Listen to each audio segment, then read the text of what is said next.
Hello, semester astronomy. It is good to see you all. I hope that you are still safe and healthy and you're not going crazy just being stuck at home with your family. Hopefully you've been able to do a little bit and make this time go a little more quickly. And I hope that you enjoy what we're going to do today. This is the first part of our notes discussion on section 3, our solar system. So I'm going to go through the first 4 pages of it with you together, just like we would do in class if we were taking notes. And while I'm doing that, ideally, if you could have that packet of notes printed out so you can follow along, that would be great.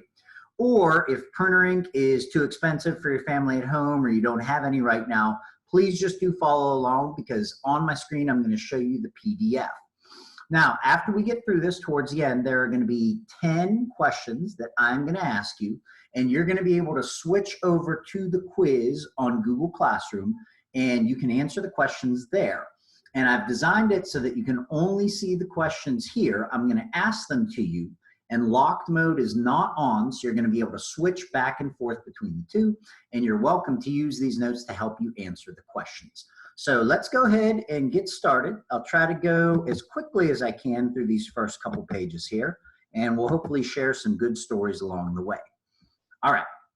So years ago, I used to call this section the solar system, but I now call it our solar system because we know for a fact now that our grouping of planets and moons and asteroids and comets around our star, the sun or sol, is but one of many. Astronomers have already confirmed at least 4,000 extrasolar planets. That means planets going around stars other than our own sun. And there's many more thousands awaiting confirmation. So this is really just the tip of the tip of the tip of the iceberg. But even as we learn more about other solar systems, there is still so much we have to know about our own. So the age of our solar system, and this is one of only 2 numbers that you need to memorize for this section, is about 4.5 to 5 billion years old.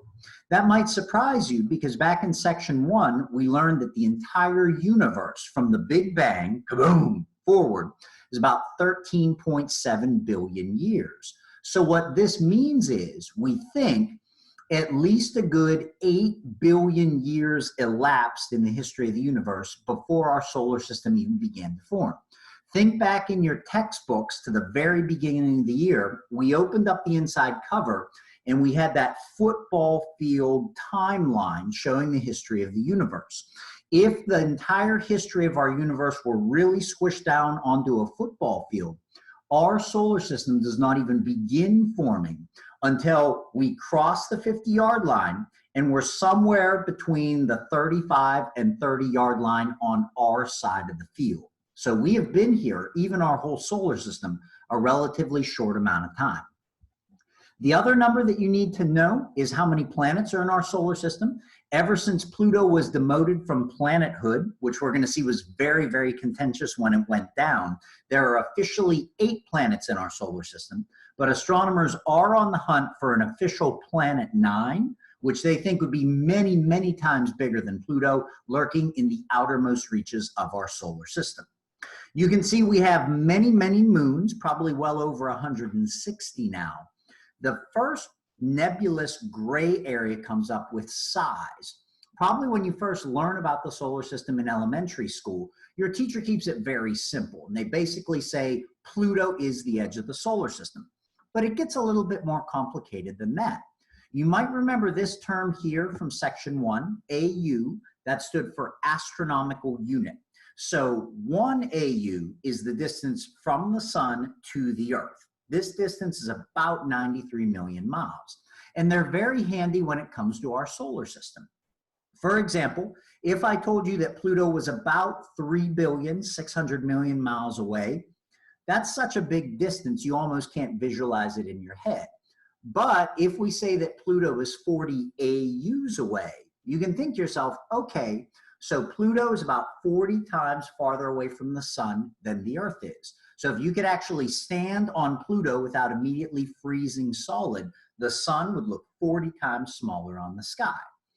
But out beyond Pluto stretches the outermost edge of the Kuiper belt, which we learned about in section 2, a flattened disk of comets lurking in the outer part of our solar system. So is that the edge?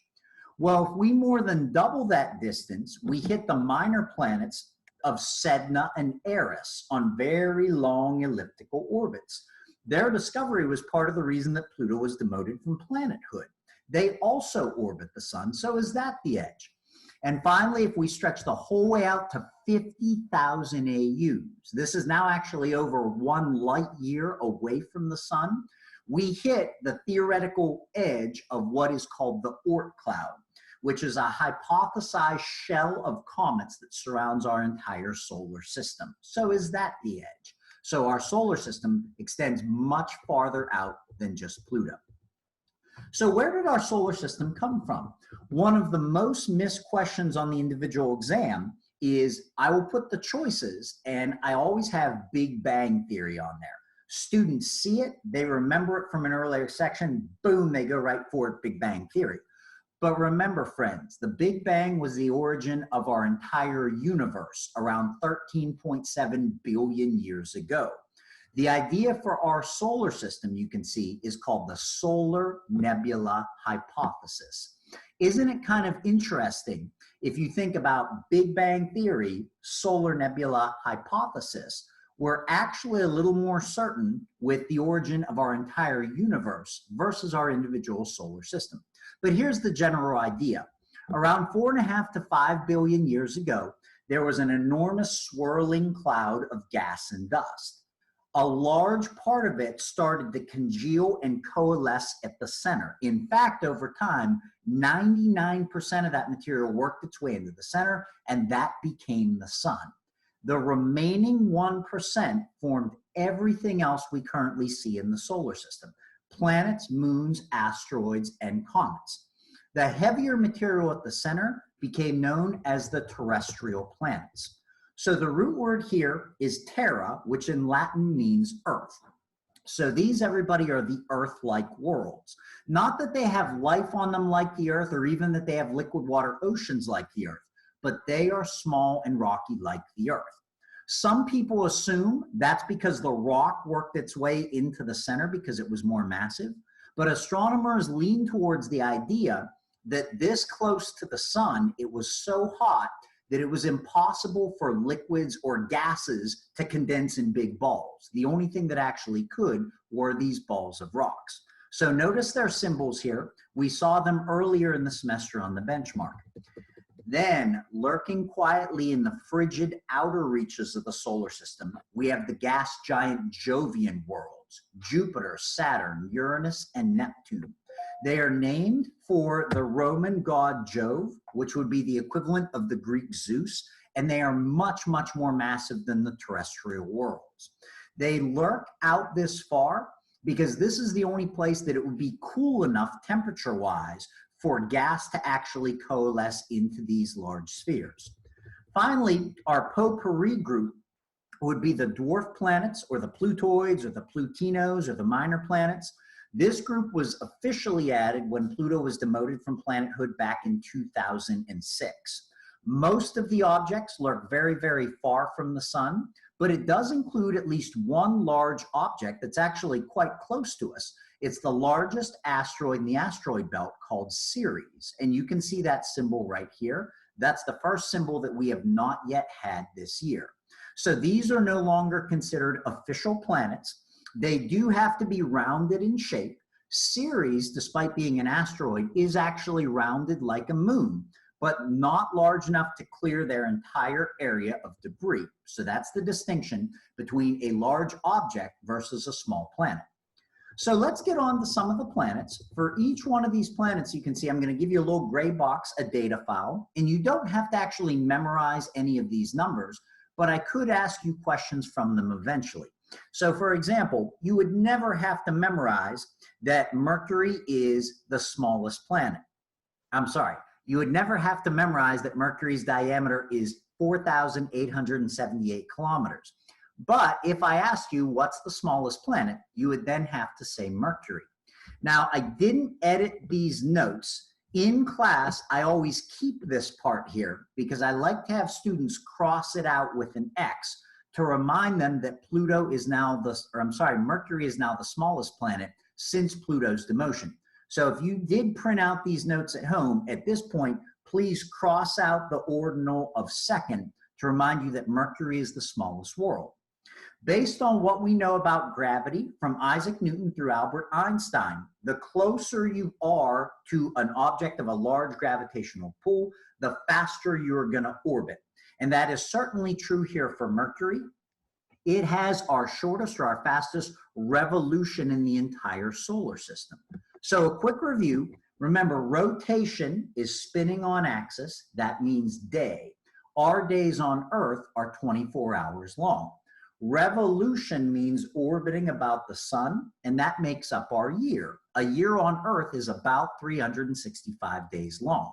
So here you can see that a year on Mercury is only 88 Earth days long.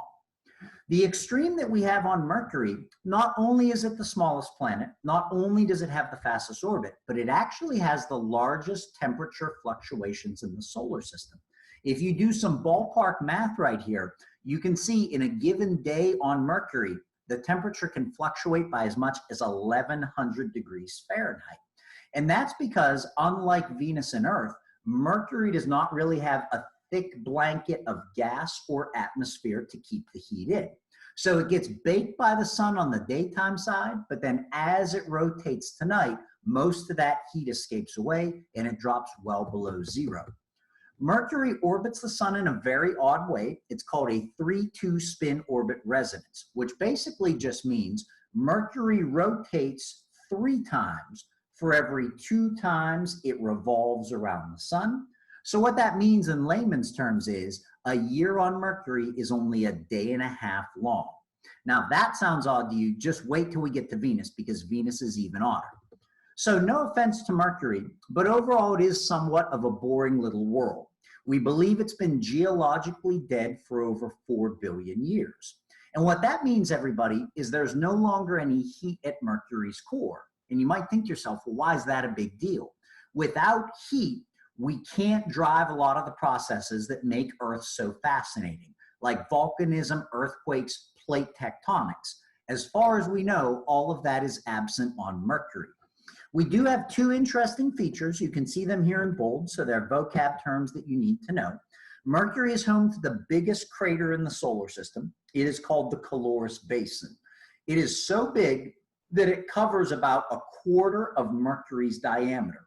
It's so big that on the far side of the planet, we've actually seen where the crust is cracked when the shock wave from this impact went the whole way through the planet. Some astronomers aren't even sure how tiny Mercury actually weathered this collision. And then we also have scarps. As the planet cooled and shrank, the crust tried to shrink with it, but couldn't, and it buckled up. So these make some of the biggest cliffs in the entire solar system. Remember this process because we'll see something similar when we get to Mars. Beyond that, everybody, Mercury is very, very similar to our moon or Luna in size, appearance, and the overall lack of an atmosphere. Okay, onward to Venus. Venus is a far more dynamic and interesting world than Mercury. For starters, it orbits the sun in a very odd way, which most astronomers assume is the result of a collision a long time ago. On Venus, its period of rotation is actually longer than its period of revolution. So what that actually means is, as weird as this sounds, a day on Venus is actually longer than a year on Venus. Curiously, it also orbits basically upside down and spins backwards, which is called retrograde rotation. Even though Venus is known as Earth's twin, because it's almost the same size as Earth, Venus offers us a chilling, or I guess we could say boiling reminder of what could happen if we let our own environment run away with itself. It actually fell victim to what was called a runaway greenhouse effect, which now makes its air 90 times heavier than that of air pressure at sea level on Earth. And you can see here with its atmospheric view, it's also tinged green because it's laced with sulfuric acid. Because it's so close to us, Venus is the closest planet to us, and because its clouds are highly reflective, it's actually the 3rd brightest object in the night sky after the moon and the International Space Station. And random trivia, Venus is the one natural object in the night sky that's most often mistaken for a UFO. Sometimes if you're driving your car and Venus is very, very close to the western horizon at night, it can actually give the effect through a trick of relative motion that it's moving very rapidly. But it's not a UFO, even though those are awesome. It's the planet Venus. So here is basically the runaway greenhouse effect. We've sort of been conditioned to thinking that a greenhouse effect is bad. But on its simplest terms, we as humans actually need a greenhouse effect to live. All it really means is the gases of Earth's atmosphere trap in some heat like window panes on a greenhouse effect, or on a greenhouse. Were it not for the greenhouse effect, the Earth would not be warm enough to live. What we don't want, everybody, is what happened to Venus, and that was a runaway greenhouse effect. On Venus, more heat got trapped than could be released by the atmosphere. So that made Venus hotter, which made more water evaporate than could precipitate down. That made the atmosphere even thicker, which made Venus hotter, which made more water evaporate, which made the atmosphere thicker, which made it hotter, and on and on and on. So today, Venus is an absolute inferno. It roasts over 800 degrees Fahrenheit, which is actually hot enough to melt lead. So even though it's a little farther from the sun than Mercury, it can trap in a lot more heat due to this thick blanket of atmosphere around it. So I want to turn your attention to this picture right here. It might surprise you to learn that the United States has never actually landed a probe on Venus, but the Soviet Union, today we would call it Russia, has, and some of them were very successful. So this is a piece of a picture from the Soviet Venera 9 space probe, which landed on Venus on February 28, 1976. You can see the Soviet writing here at the bottom. And it actually landed in a basaltic rock field. Basalts are dark, fine-grained lava rocks. And so a couple of these Veneras landed, and most of them did not broadcast pictures back for longer than about 2 hours. And you might think to yourself, well, that's just because the Soviet Union made junky stuff. No, these probes were as heavy duty as it gets. What actually happened is the metal probe itself melted and got pancaked flat by the atmosphere because the air on Venus is so heavy. So while I think for sure we'll definitely colonize the moon and probably Mars someday soon, I think it's very unlikely we would ever colonize Venus unless it was a floating cloud city like what some of you may have seen in Empire Strikes Back, probably the greatest Star Wars movie ever. So that's Venus. Just a quick little bit on Earth, because we're experts on the Earth, or at least more so than the other worlds. The only thing you need to know about Earth in this section is we are found within our sun's life zone or habitable zone or Goldilocks zone. So if you know the story about Goldilocks and the Three Bears, you probably know that some of the porridge was too hot, some of the porridge was too cold, but some of that porridge was just right. A little curious how the story sort of glosses over the fact that Goldilocks broke and entered into the bears' houses, but I digress. So our solar system is the same way. If you imagine the sun out there, Mercury and Venus are basically the porridge that's too hot. They're too close to the sun for life. Mars, Jupiter, Saturn, Uranus, and Neptune is the porridge that's too cold. It's too far away from the sun for life. But Earth, and maybe some say maybe Mars right on the edge, are in the Goldilocks zone. This is the right distance where we can have liquid water and life. And very exciting, astronomers have already found Earth-sized worlds orbiting around other stars within those stars' Goldilocks zones as well. So maybe we'll find life soon. We have our own moon, Luna, which we've already talked about some this year. Now here in the notes, I say it's the 4th largest moon in the solar system. I believe that I should probably change this now to 5th because I believe Jupiter's moon Io is slightly bigger than it. Still though, our moon is very much a mystery because the only moons larger than it orbit around Jupiter and Saturn, which are exponentially larger than the Earth. A little more on the moon later this year. Okay, so because this video is starting to get a little bit long, let's just jump ahead to probably everybody's favorite planet after the Earth, the planet Mars. The first big shocker, everybody, if you check out the diameter, People assume because Mars is the most Earth-like of worlds that it's about the size of the Earth. But in reality, you can see it's actually only about half of Earth's diameter. Every year, rumors come out that because of Mars's position in orbit, it's going to get as large as the full moon. And sadly, that will never actually come true. The best we ever get to see of Mars is a big, bright red dot on the sky. Check out the temperature, not too bad. Now, 220 degrees Fahrenheit below zero is pretty cold, but notice during the Martian summer around the equator, it gets up to a balmy 68 degrees. But don't get too excited yet, because officially you wouldn't want to run around on Mars in shorts and t-shirts, because mainstream astronomers tell us the atmosphere is very, very thin, probably only about 1/150th the thickness of Earth's, and it's mostly carbon dioxide. So probably if there was any liquid on the surface of Mars, it would boil off very quickly due to the low pressure. There's been a significant amount of exploration of Mars by the United States and NASA, and other space agencies like the European Space Agency are starting to chip in as well. Little planet, but very, very big features. Mars is home to the largest volcano in the entire solar system. It is named Olympus Mons, which is after Mount Olympus, the mythological home of the Greek gods. What you are looking at is a volcano whose footprint is probably about as big as the entire state of Texas, and its elevation is probably 4 to 5 times higher than Mount Everest. So if Olympus Mons was here on the Earth, it would almost stretch up to the Kármán line, the boundary of outer space. We also have the biggest canyon in the solar system, Valles Marineris, or the Valley of the Mariner, named after one of NASA's early Mariner probes that explored the red planet. This, everybody, is a canyon that, were it here on the Earth, would stretch the whole way from the east coast to the west coast of the United States. It's 4 times bigger than the Grand Canyon. There's a lot of really interesting theories on how the Valley of the Mariner may have formed, which I find fascinating. But the mainstream theory is very similar to the scarp cliffs of Mercury.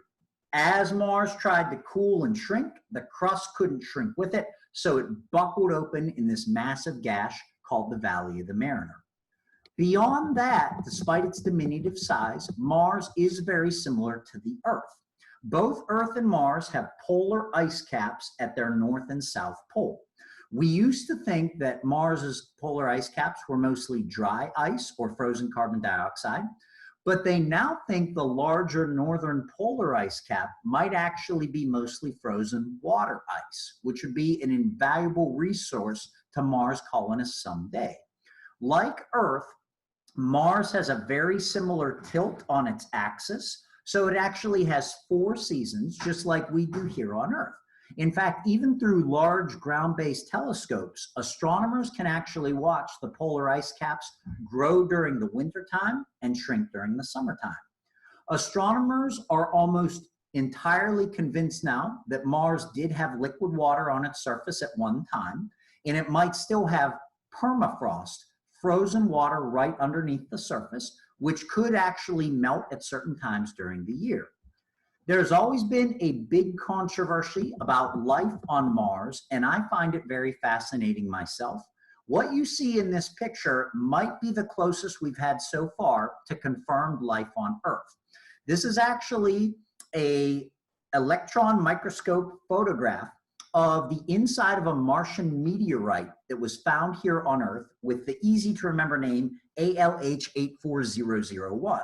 And I still remember this as a kid. This was back in the 90s. NASA scientists actually came out in a press conference. And if you look at this object right here, they found thousands of these tiny little segmented, what looked like fossilized worm creatures inside this meteorite. And they had actually announced that they had found life. But then other scientists came out and said, no, we can't be sure that that was actually living at one time. It could be an inorganic process that just looks like a fossilized worm. So the debate continues to this day. Mars to the Romans was the god of war, and it was named that because it looks so red on the sky, like blood red. And that actually comes from iron oxide or rust covering the surface of the red planet. So Mars is basically a very large rust ball. Lastly, for our lecture today, Mars has 2 moons. So of the inner terrestrial planets, Mercury, Venus, Earth, and Mars, only Earth and Mars have moons. But Mars's moons are very, very different than our own. They are called Phobos and Deimos, meaning fear and panic.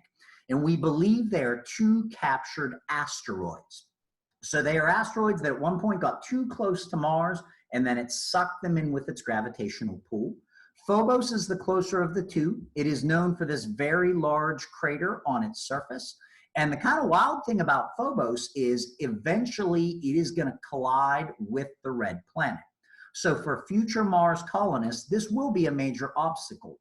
Either they'll have to find a way to stabilize the orbit of the moon or to sling it out into outer space.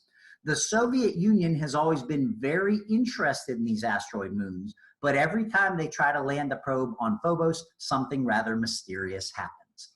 Okay, so that does it for the first 4 pages of the notes. So what I'm going to do with you now, everybody, is I'm going to take you through the 10 questions that you need to answer in Google Forms. So this is not locked. You can have both things open, and you can go back and forth between YouTube and Google Forms. You're also allowed to use these notes to help you find the answers. So feel free to pause me after every single question so that you can select the right answer in Google Forms. So good luck. I think these are all going to go very well. Question number 1. To the nearest billion years, how old do scientists hypothesize our solar system to be? Question number 1. Feel free to pause the video now to answer question 1 in Google Forms.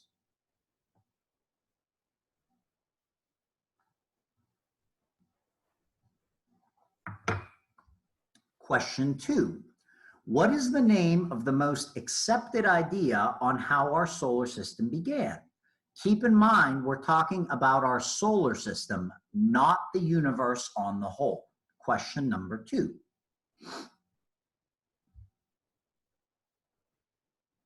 Question 3.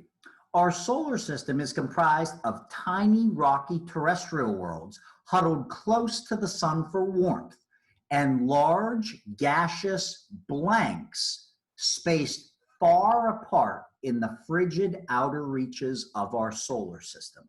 Question 3.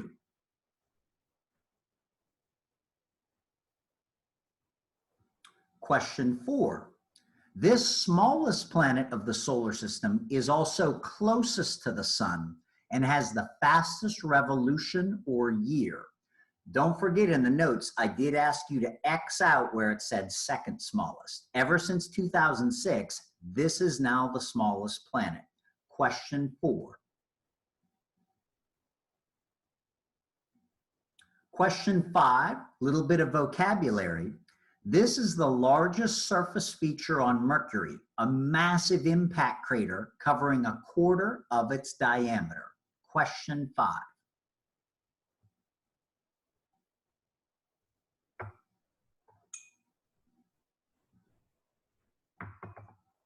Question 6. Called Earth's twin, this closest planet to Earth boasts retrograde or backwards rotation. Its day is also longer than its year. Question 6.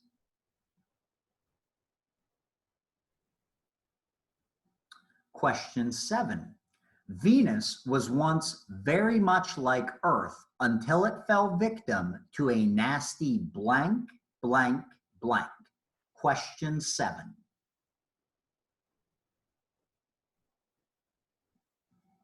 Question 8. This planet is located within our sun's life or habitable or Goldilocks zone. Question number 8.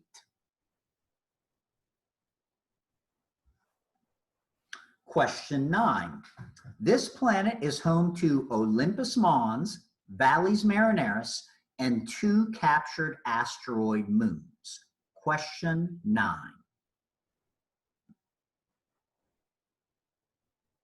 And finally, question 10. Because they have similar tilts, Mars has blank just like the Earth. It also has blank at its north and south poles. So 2 different blanks here for question number 10.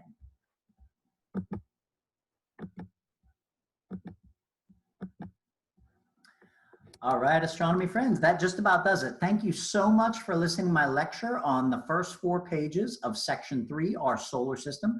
Make sure that you've answered all 10 questions in Google Forms and submit that. And once you have this section done, keep in mind there will be at least 1, if not 2 more videos on the notes for section 3. So please don't forget to do them as well. Thank you very much, everybody. Have a great day.